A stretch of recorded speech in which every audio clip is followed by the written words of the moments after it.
Hello friends, आज की इस वीडियो में हम बात करेंगे पावर फैक्टर और एफिशिएंसी के बारे में।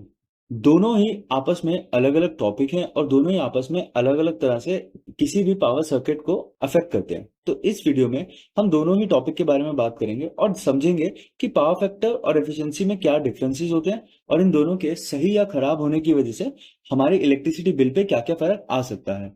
तो हम शुरू करते हैं। अब पावर फैक्टर का मतलब अगर हम नॉर्मल लैंग्वेज में समझे कि पावर फैक्टर का मतलब क्या होता है, तो पावर फैक्टर बेसिकली होती है एक्टिव पावर अपॉन में एपरेंट पावर। अब ये हमने जरूर देखा होगा कि जो पावर फैक्टर होता है ये हमेशा मल्टीप्लाई होता है पावर के फॉर्मूले में। तो अब ये होता क्या है बेसिकली, तो पावर फैक्टर अगर हम समझे तो पावर फैक्टर बेसिकली होता है जब हमारा करंट और वोल्टेज के बीच में एक एंगल क्रिएट हो जाता है। तो जैसे कि हम जानते हैं कि अगर हम एसी सर्किट में देखें तो जो हमारी एसी सप्लाई होती है उसमें जो करंट और वोल्टेज होती है वो साइनसॉइडल वेव में फ्लो करती है। तो अगर हम बात करें इंडक्टिव सर्किट जो होते हैं हमारे, उसमें जो हमारा करंट होता है वो लैग करता है वोल्टेज को एक एंगल से। उस एंगल को बोलते हैं थीटा। जितना एंगल बड़ा होगा उतना ही जो हमारा पावर फैक्टर है वो खराब होगा। उसी तरह से अगर हम कैपेसिटिव लोड में देखें, कैपेसिटिव लोड के केस में भी अगर हमारा एंगल ज्यादा होता है तो वो हमारा पावर फैक्टर खराब करता है।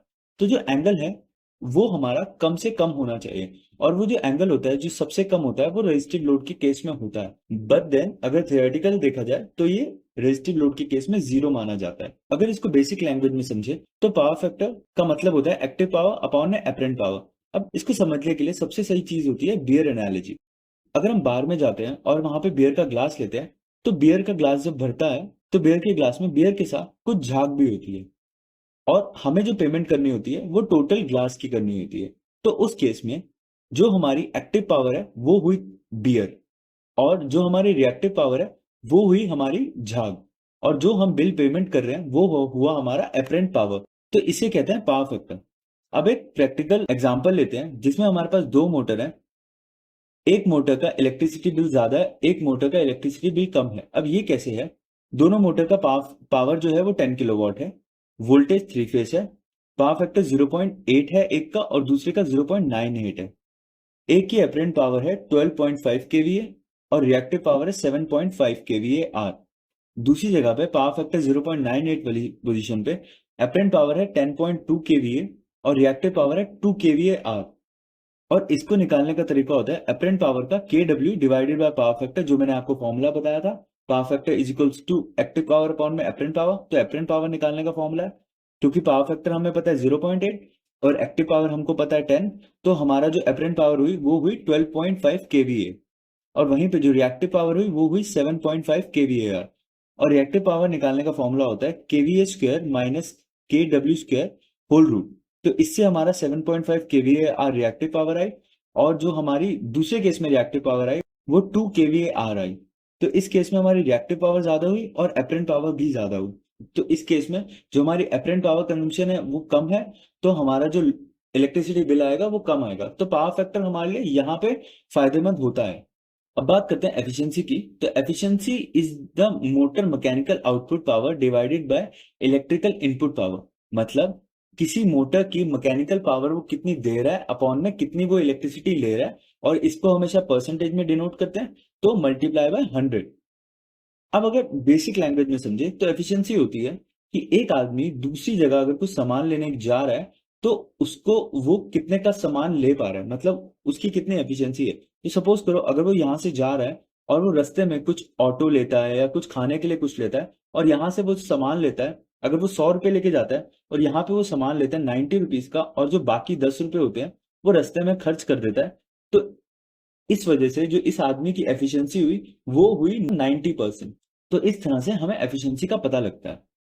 अब जो एफिशिएंसी होती है उसका एक प्रैक्टिकल एग्जांपल लेते हैं। हमारे पास दो मोटर है, दोनों मोटर का पावर जो है वो इक्वल है।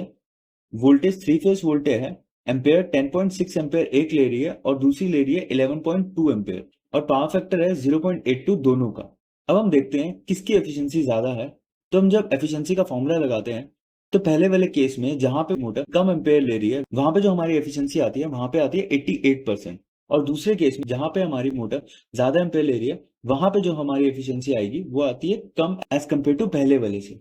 तो इस वजह से हमें ये समझ आता है जो हमारा एम्पेयर है वो पहले वाले केस में कम हो रहा है और दूसरे वाले केस में ज्यादा हो रहा है। तो जो हमारी इलेक्ट्रिसिटी बिल आएगा पहले वाले केस में वो कम आएगा और दूसरे वाले केस में ज्यादा आएगा। जो फैक्टर होते हैं जो कि हमारी एफिशिएंसी, मोटर की एफिशिएंसी पे काम करते हैं, वो होता है कोर और वाइंडिंग।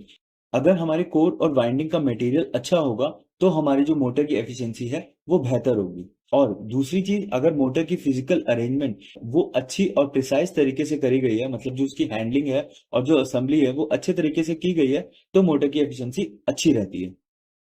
अगर हम इंडस्ट्रियल एप्लीकेशन में देखें तो हमारी जो लोड होता है ये सबसे इंपॉर्टेंट रोल प्ले करता है हमारी एफिशिएंसी को अच्छा रखने के लिए। क्योंकि आप देखेंगे अगर हम लोड डालते हैं किसी भी मोटर पे 75%, तो हमारी जो एफिशिएंसी है वो सबसे ज्यादा आती है। तो हमें ध्यान देना चाहिए कि हमें मोटर पे जो लोड डालना है वो हमेशा 70 to 80% के बीच में डालेंगे, तो ही हमारी जो एफिशिएंसी है वो सबसे ज्यादा अच्छी आएगी किसी भी मोटर की। तो जो हमारा रेटेड लोड है ये सबसे बड़ा रोल प्ले करता है। उसके बाद आता है हमारा पावर फैक्टर। अगर हमारा पावर फैक्टर अच्छा है तो ऑब्वियसली जो हमारी एफिशिएंसी है, मोटर की काम करने की क्षमता है, वो बेहतर रहेगी। तो इस तरह से हम मोटर की एफिशिएंसी को ठीक भी रख सकते हैं।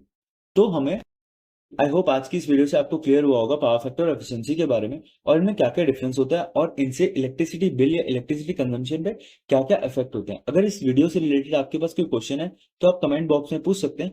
वीडियो अगर पसंद आई हो तो लाइक और सब्सक्राइब करें। वीडियो देखने के लिए धन्यवाद।